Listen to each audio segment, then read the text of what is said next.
Les gars, et bienvenue au jour 147 du défi pour être copywriter en moins de 6 mois. Donc aujourd'hui, petit, petite vidéo. Alors, je sais pas encore comment je vais appeler cette vidéo, mais je pense que je vais l'appeler Je suis en train de dormir.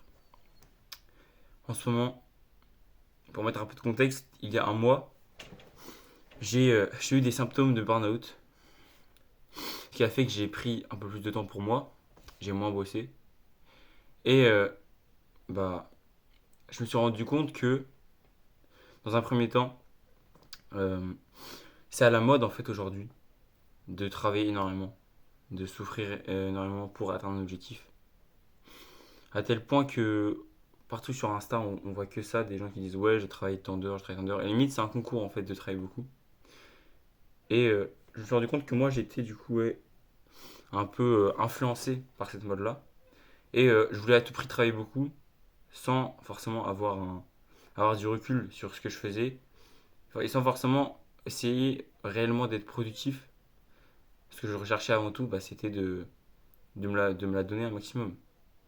Et je me suis aussi rendu compte qu'il était important de prendre du temps pour soi et que se reposer, c'était pas juste sortir, faire autre chose, se vider la tête, c'était aussi prendre du temps pour soi et prendre du temps seul aussi pour un peu s'occuper de sa clarté mentale, etc.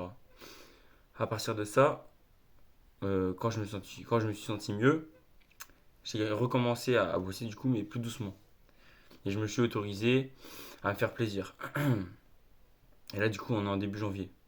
En début janvier, j'essaie de me faire plaisir, etc. Je me dis, bon, faut que je prenne soin de ma santé mentale, etc.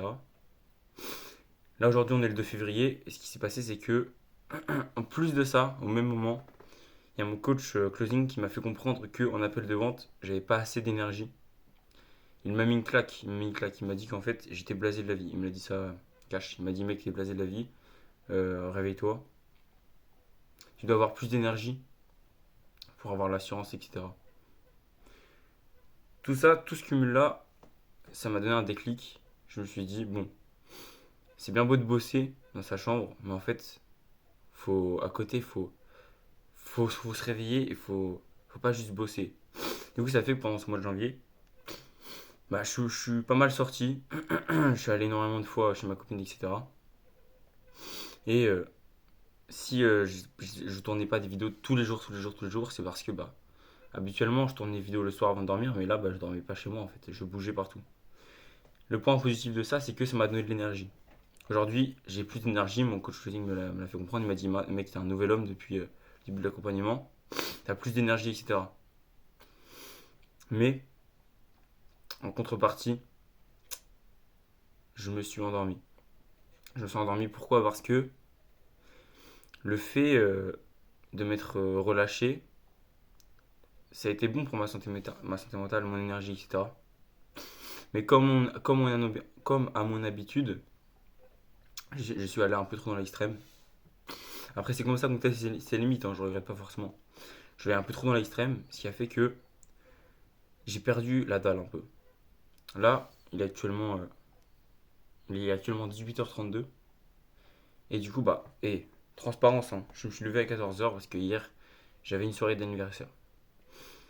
Je me suis levé sans culpabiliser, sans rien. Je me suis juste dit, bon, bah, il suffit de travailler toute la journée et c'est bon, quoi. Sauf que, bah, en essayant de me mettre à travailler, j'étais lent, je procrastinais. Du coup, je me suis dit, bon, je vais aller courir. Je vais aller courir. Il y avait un coucher de soleil. Donc, qu'est-ce que je fais? Pour voir le coucher de soleil le mieux possible. J'étais en train de courir dans la forêt, je grimpe un arbre pour aller voir le coucher de soleil. Il faut savoir que j'avais pas de téléphone, rien du tout. Je suis allé courir comme ça, sans rien. Et là, je grimpe l'arbre. Et en fait, en ce moment, il fait extrêmement froid. Surtout que je suis dans le nord. Donc il y avait un peu de gel, etc. Et en fait, j'ai grimpé tellement haut que si je tombais de l'arbre, soit je me cassais un truc, une jambe, soit je mourais. Et en fait, habituellement, quand j'étais plus petit, ado et tout, j'avais l'habitude de faire ça, en fait, de grimper, etc. Même si bah, j'ai risqué de mourir, en fait, littéralement, si je tombais. Je gérais, en fait. Mais là, je sais pas, j'ai eu peur, en fait, littéralement.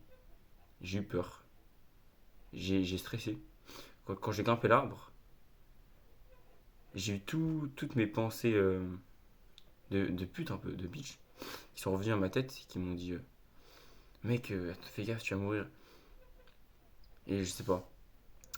Ça m'a donné un déclic en fait. C'est le fait de mettre dans le danger comme ça. J'ai senti qu'en fait, en ce moment, j'avais l'impression de moins avoir de couilles en fait, simplement. À force de trop vouloir prendre soin de moi, je me suis un peu endormi. Évidemment, faut pas être trop dans les extrêmes non plus. Faut pas que je m'impose une routine stricte où je sors plus, voilà. Mais en ce moment, en fait, juste avec ce défi, je suis en train de trouver un peu mes limites et de jauger un peu le rythme. Parce que c'est important d'avoir un rythme en fait en tant qu'entrepreneur, savoir quand s'arrêter, quand bosser, à quel point y aller, à quel point se la donner, etc. Et là actuellement, bah, je suis en train de trouver ce rythme-là. Et c'est bien beau de prendre du temps pour soi, de profiter, etc. Mais j'ai une vision à atteindre. Et j'avais mis un rappel sur mon téléphone 2 février 2025. On est actuellement le 2 février 2025. Et ce que j'avais prévu, c'était de commander des billets d'avion pour Bali pour aller réaliser ma vision. Aujourd'hui, j'ai pas l'argent. C'est ça aussi qui m'est revenu en tête. Et c'est pourquoi, à partir d'aujourd'hui là, je vais, je vais accélérer le rythme.